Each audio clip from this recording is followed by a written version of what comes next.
Seigneur, ta parole est grande, elle demeure à jamais. Ta parole est infaillible, rien ne peut la supprimer. Le terme vie éternelle est souvent répété dans l'évangile de Jean et plus tard dans les épîtres de Jean. Quelle est la signification de la vie éternelle?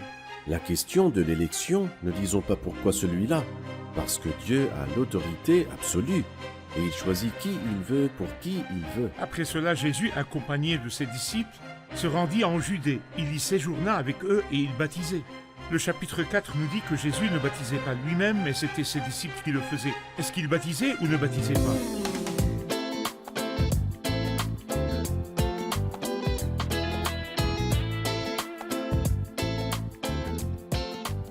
Bienvenue à vous, chers téléspectateurs, ainsi qu'à tous nos téléspectateurs dans le monde entier, dans un nouvel épisode de notre émission quotidienne d'études toute la Bible, dans laquelle nous étudions tous les livres de la Bible, de la Genèse à l'Apocalypse.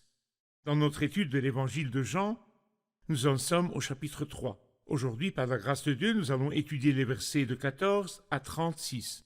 Permettez-moi d'abord d'accueillir notre invité au studio, le frère Youssef Riyad. Bienvenue, frère Youssef. Merci, frère. Honoré de vous Que avoir. Dieu vous bénisse. Nous accueillons aussi notre cher public qui est avec nous. Soyez les bienvenus.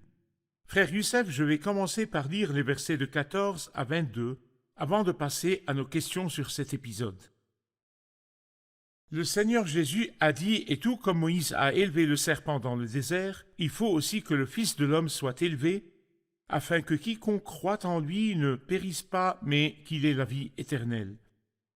En effet, Dieu a tant aimé le monde qu'il a donné son Fils unique, afin que quiconque croit en lui ne périsse pas, mais ait la vie éternelle. Dieu, en effet, n'a pas envoyé son Fils dans le monde pour juger le monde, mais pour que le monde soit sauvé par lui. Celui qui croit en lui n'est pas jugé, mais celui qui ne croit pas est déjà jugé, parce qu'il n'a pas cru au nom du Fils unique de Dieu. Et voici quel est ce jugement. La lumière est venue dans le monde, et les hommes ont préféré les ténèbres à la lumière, parce que leur manière d'agir était mauvaise. En effet, toute personne qui fait le mal déteste la lumière, et elle ne vient pas à la lumière pour éviter que ses actes soient dévoilés. Mais celui qui agit conformément à la vérité vient à la lumière, afin qu'il soit évident que ce qu'il a fait, il l'a fait en Dieu. Frère Youssef, au début du passage, au verset 14, « Et tout comme Moïse a élevé le serpent dans le désert », avant de parler de l'élévation du Fils de l'homme sur la croix, pourriez-vous nous donner une idée du serpent de bronze élevé dans le désert? Cette histoire est mentionnée dans le livre des Nombres au chapitre 21, quand le peuple de Dieu murmura à propos de la manne, et dirent « Nous sommes dégoûtés de cette misérable nourriture ». Alors Dieu leur envoya des serpents venimeux. Ils mordirent le peuple et beaucoup d'entre eux moururent. Ils crièrent à Moïse. Moïse cria à l'Éternel qui lui indiqua le remède.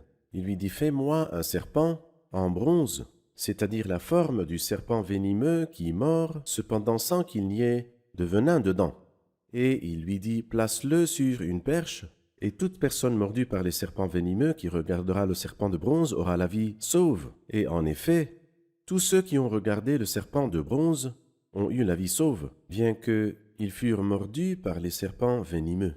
Là, le Seigneur dit, à lui soit toute la gloire, et tout comme Moïse a élevé le serpent dans le désert, il faut aussi que le Fils de l'homme soit élevé. Parlez-nous des similitudes entre l'élévation du serpent de bronze et l'élévation du Christ sur la croix.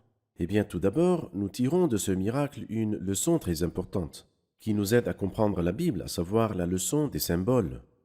Toutes les choses de l'Ancien Testament, qui sont enregistrées dans l'Ancien Testament, ne sont pas juste des histoires sans aucune signification, mais elles constituaient des symboles.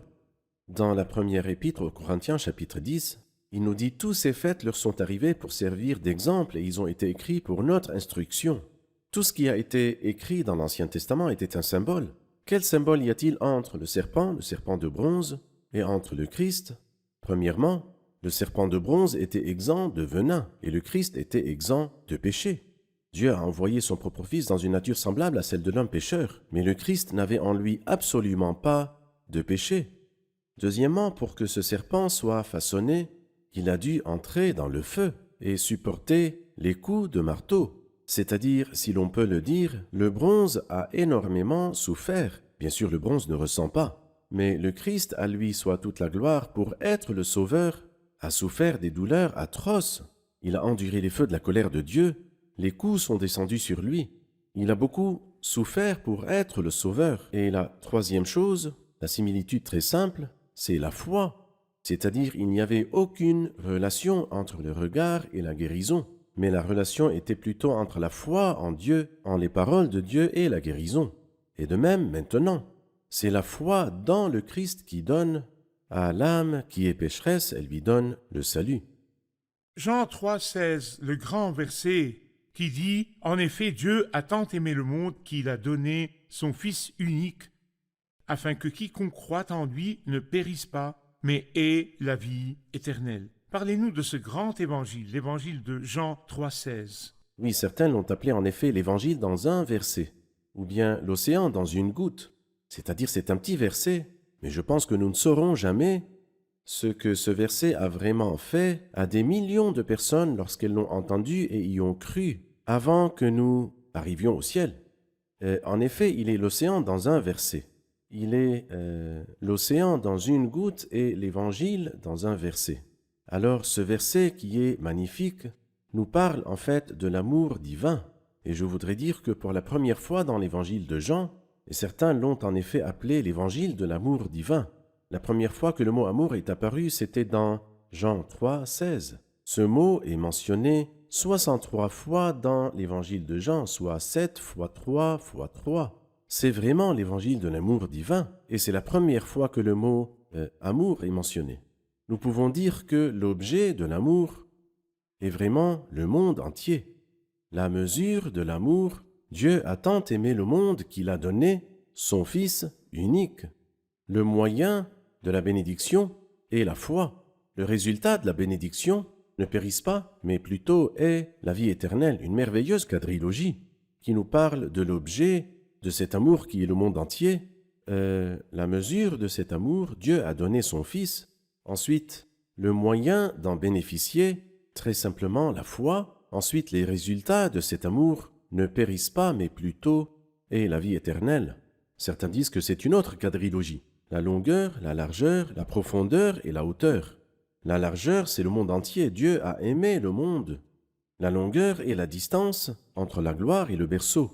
Et entre le berceau et la tombe en passant par la croix de la honte et la tombe empruntée.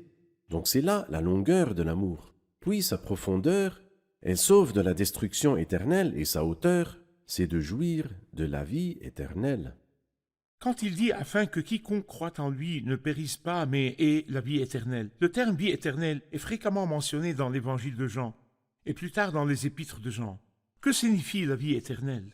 Eh bien, la vie éternelle signifie, je voudrais dire que dans la mentalité de l'Ancien Testament, et elle n'apparaît que 2 fois dans tout l'Ancien Testament, elle a un concept qui diffère de celui des écrits de Jean et qui diffère légèrement de celui de l'apôtre Paul. Je vais expliquer cela et j'espère qu'il ne sera pas difficile. Dans l'Ancien Testament, elle est mentionnée dans le psaume 133 et dans le chapitre 12 de Daniel, et elle signifie la vie sous le règne du Messie. Et c'est exactement le sens que nous trouvons dans les évangiles synoptiques. Par exemple, quelqu'un demande au Christ « Que dois-je faire pour hériter de la vie éternelle ?» Son concept n'était pas celui de l'évangile de Jean que nous comprenons aujourd'hui sur la vie éternelle. Quel est le concept de l'évangile de Jean sur la vie éternelle? La vie même de Dieu. Lorsqu'il nous dit dans la première épître de Jean « C'est lui qui est le vrai Dieu et la vie éternelle ». La vie en effet s'est manifestée. Nous l'avons vu, nous en sommes témoins et nous vous l'annonçons. Cette vie éternelle qui était auprès du Père et qui s'est manifestée à nous, la vie même de Dieu. Et c'est la vie qui s'exprime d'elle-même par la communion avec le Père et avec son Fils. Or, c'est avec le Père et avec son Fils que nous sommes en communion. C'est en fait la vie que nous avons maintenant, par la foi, comme nous le dit ce verset, et d'autres versets dans l'évangile de Jean. Dans les épîtres de Paul, on entend par la vie éternelle l'atmosphère heureuse que nous atteindrons. Comme Quand avenir. il dit « comme avenir » et pour la fin, la vie éternelle. Saisis la vie éternelle, c'est à elle que tu as été appelé. Alors donc la vie éternelle, nous l'atteindrons. Et en effet, nous avons la vie éternelle en nous, mais pas en dehors de nous. Nous vivons dans un monde qui est toujours pollué par le péché. Mais nous irons à l'atmosphère de la vie éternelle dans le ciel, dans la maison du Père. Le sens voulu ici dans l'évangile de Jean est donc la vie éternelle de Dieu. Exactement. C'est pourquoi on l'appelle la vie éternelle. Très bien. Je vais faire une pause, puis je vais prendre la question du public. Nous nous retrouvons après la pause.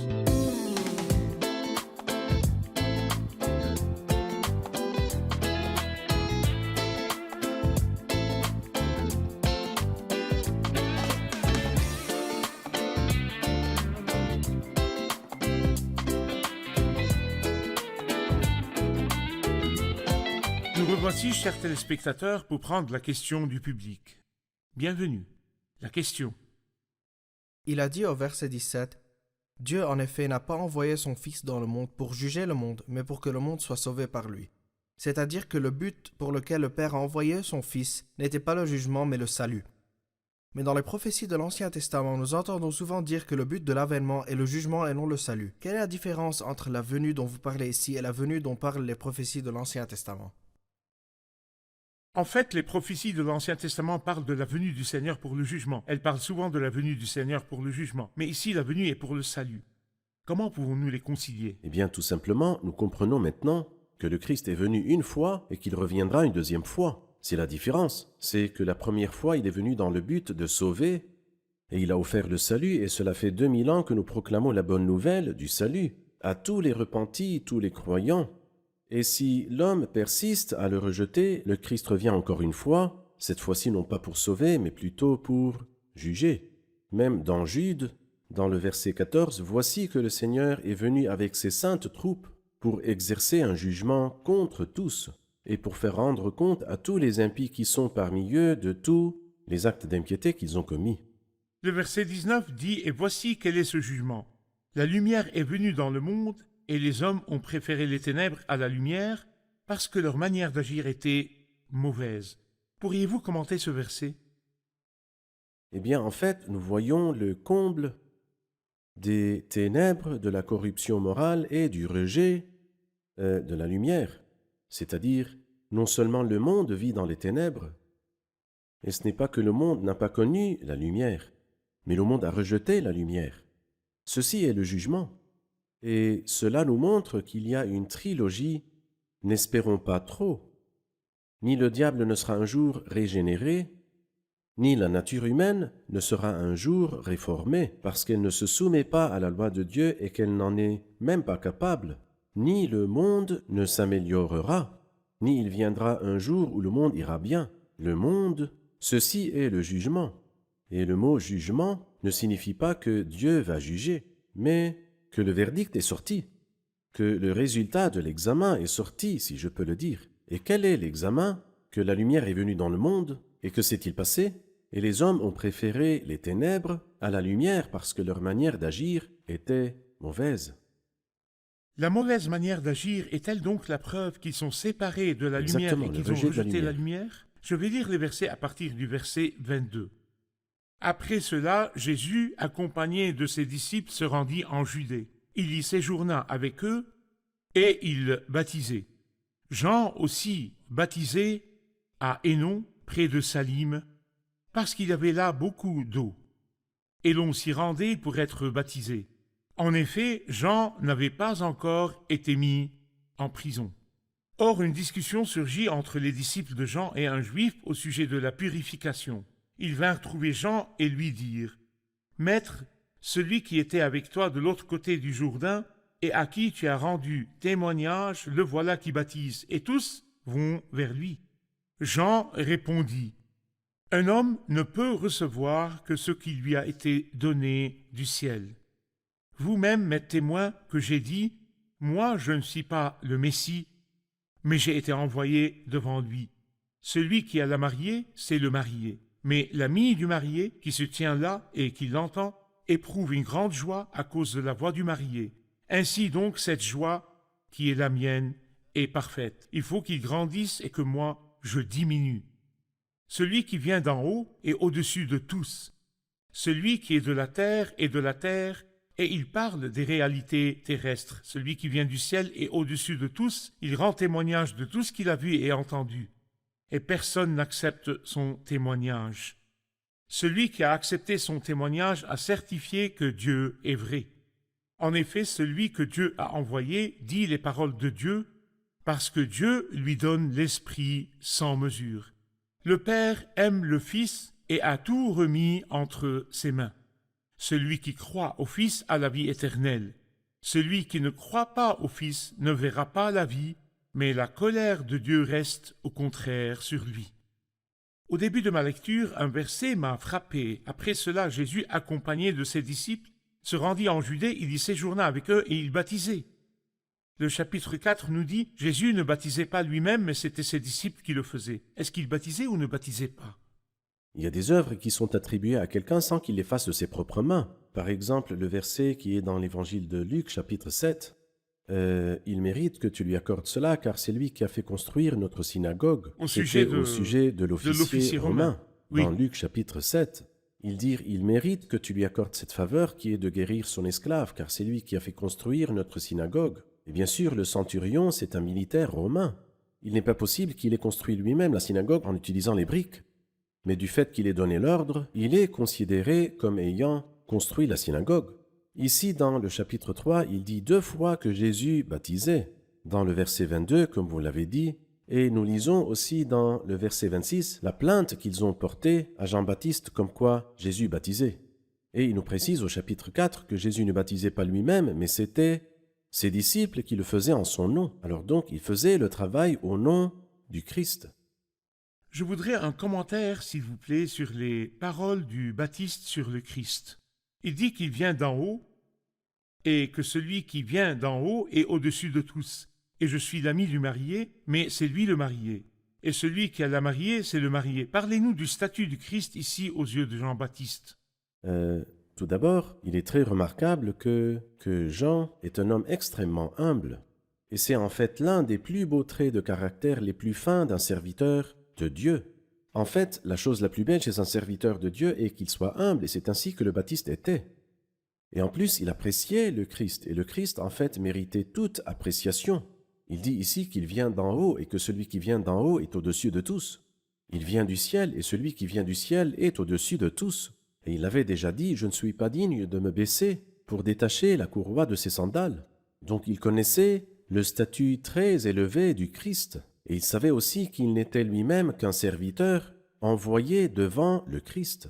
Et plus ce serviteur est fidèle, plus il laisse la place pour le maître de s'avancer, de se mettre devant, et pour le serviteur de se cacher. Donc il dit de lui-même qu'il n'est pas digne, il dit aussi qu'il est l'ami de l'époux, il n'est que l'ami du marié. En fait, tout ce que j'ai fait, c'est de présenter la mariée à l'époux. Et bien sûr, il entendait par la mariée terrestre que le Christ est venu pour épouser, accomplissant des prophéties de l'Ancien Testament, Ésaïe chapitre 62 et le livre du Cantique des Cantiques, et beaucoup de versets dans les prophéties. Mais malheureusement, le marié était là présent, mais la mariée n'était pas prête, et elle ne sera pas prête avant la seconde venue du Christ. Mais le Baptiste était un homme très humble et très caché. Il a dit « Vous dites que les gens m'ont abandonné et ont suivi le Christ. Vous me rendez heureux, ma joie est parfaite. Ma joie sera parfaite quand je trouve que tous m'ont abandonné pour suivre le Christ. » Mon ministère a réussi. Mon ministère a réussi. Pour lier la nation au Seigneur comme le marié. Parfait. Exactement. Je voudrais un commentaire sur ce qu'il a dit sur le Christ. Il faut qu'il grandisse et que moi je diminue. Il y a 3 fois le mot « il faut » dans ce chapitre. Et ce serait bon que nous les relions. Le pécheur, il faut que vous naissiez de nouveau. Et le sauveur, il faut que le Fils de l'homme soit élevé. Et le serviteur, il faut qu'il grandisse et que moi je diminue. Toute personne pécheresse, il faut qu'elle naisse de nouveau d'une source nouvelle pour obtenir la nature divine en naissant de Dieu. Le sauveur, ça n'aurait servi à rien que le Christ vienne prêcher les plus grands sermons, ni accomplir les plus grands miracles, et puis ensuite s'en aller. Aucun de nous ne serait sauvé. Si le Christ était venu prêcher et faire des miracles, puis monter au ciel, mais il fallait Qu'il soit élevé. que le Fils de l'homme soit élevé, qu'il soit crucifié. Et une merveilleuse devise pour le serviteur. Il dit, il faut qu'il grandisse. Grandir jusqu'à quand? Il n'y a pas de jusqu'à quand. Il faut que lui grandisse sans limite, sans aucune limite. Et il faut que je diminue, mais jusqu'à quand? Mais sans aucune limite. Il continue de grandir et je continue de diminuer. Et je pense que si c'est la devise d'un serviteur, il sera vraiment un serviteur, dans la bonne condition où le Seigneur veut qu'il soit. Il est bon que ce soit la devise de tous les serviteurs. C'est vrai. Il faut que le Christ grandisse et que moi je diminue. Nous allons faire une pause puis prendre la question du public. Je vous retrouve, chers téléspectateurs, après la pause.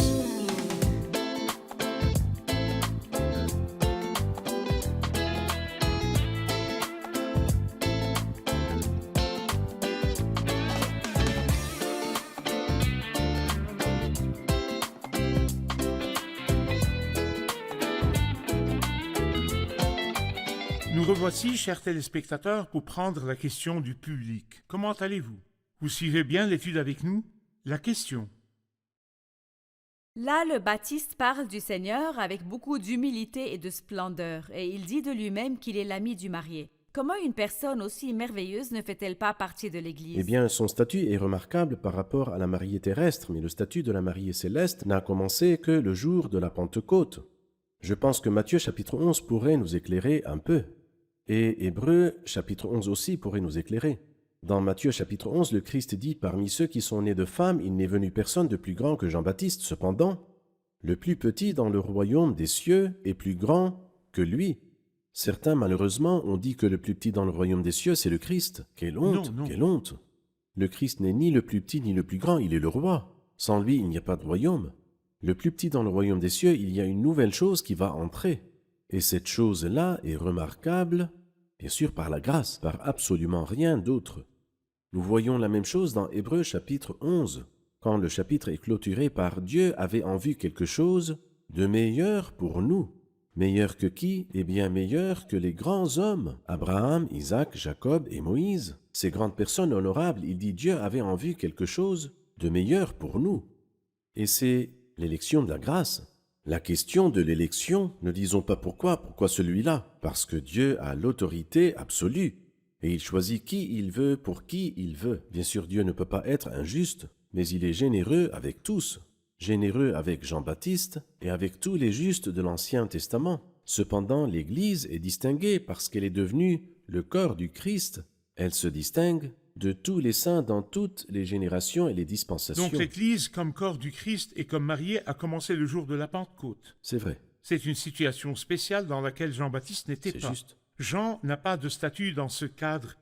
L'Église comme mariée du Christ ou corps de Christ. Très bien. J'ai une question sur le verset 35. Le Père aime le Fils et a tout remis entre ses mains. Parlez-nous de la relation entre le Père et le Fils et comment a-t-il tout remis entre ses mains? Eh bien, ce qui est beau, c'est le temps du verbe. Il n'a pas dit le Père a aimé, et il n'a pas dit le Père va aimer, mais il a dit le Père aime. Et c'est un amour qui n'a ni début ni fin, un amour dès l'éternité, de toute éternité éternelle. Le Père aime le Fils, et il a tout remis entre ses mains. Et nous pouvons le dire dans le langage de l'un des saints honorables, il a dit ces paroles, « Seule la divinité peut tout remettre, et seule la divinité peut tout recevoir. » En fait, si vous me donnez 5, 6, 10 choses, je vous dirai quoi? Je ne peux pas, attendez un peu, parce que je ne suis pas capable de tout prendre. Mais qui est celui qui est capable de tout recevoir? La divinité est capable de tout donner, et elle est capable de tout recevoir. Et c'est ce qui a eu lieu dans ce verset. Le Père aime le Fils, et il a tout remis entre les mains de son Fils. Tout est dans la main du Père et a été remis entre les mains du Fils. Le Père et le Fils sont donc Exactement. égaux. Parfait. Parfait.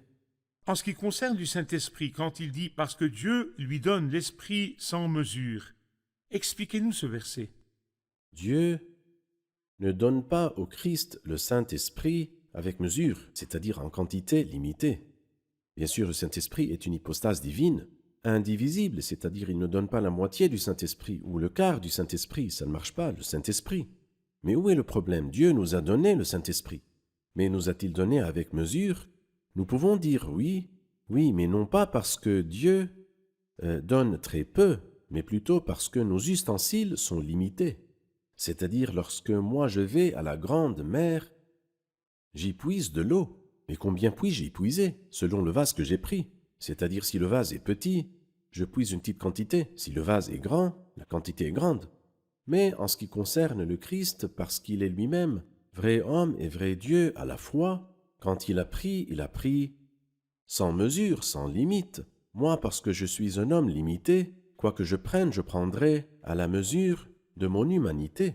Mais par rapport au Christ, l'ustensile du Christ, si je peux le dire, est un ustensile sans limite. Donc Dieu a donné le Saint-Esprit à son Fils sans limite. Frère Youssef, allons vers le public pour réviser ensemble quelques parties de l'épisode. Êtes-vous prêts?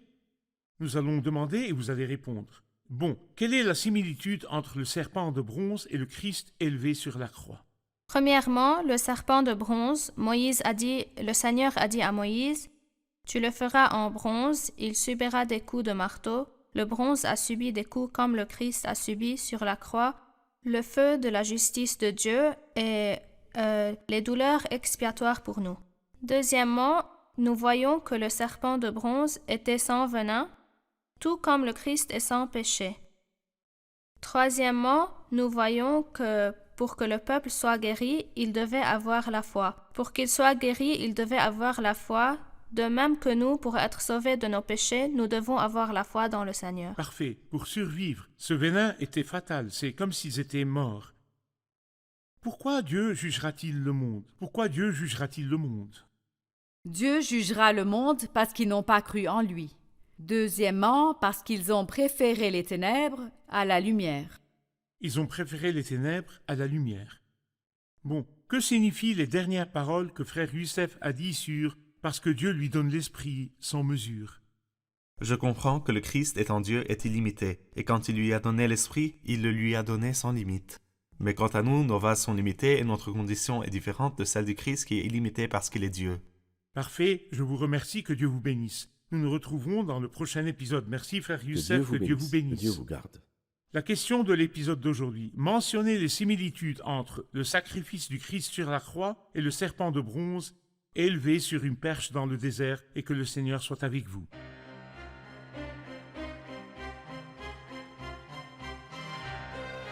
Si vous avez des ressources pour la convoitise, des ressources pour la gloire, des ressources pour la richesse, toutes ces choses ne satisferont ni le cœur ni l'œil. La Bible en dit aussi « Tous les fleuves vont à la mer, mais la mer n'est pas remplie ». Le Christ est spécialement venu du ciel pour rencontrer les nécessiteux, pour rencontrer les indigents, pour rencontrer les pécheurs, pour chercher et sauver ceux qui étaient perdus. Seigneur, ta parole est grande, elle demeure à jamais. Ta parole est infaillible, rien ne peut la supprimer.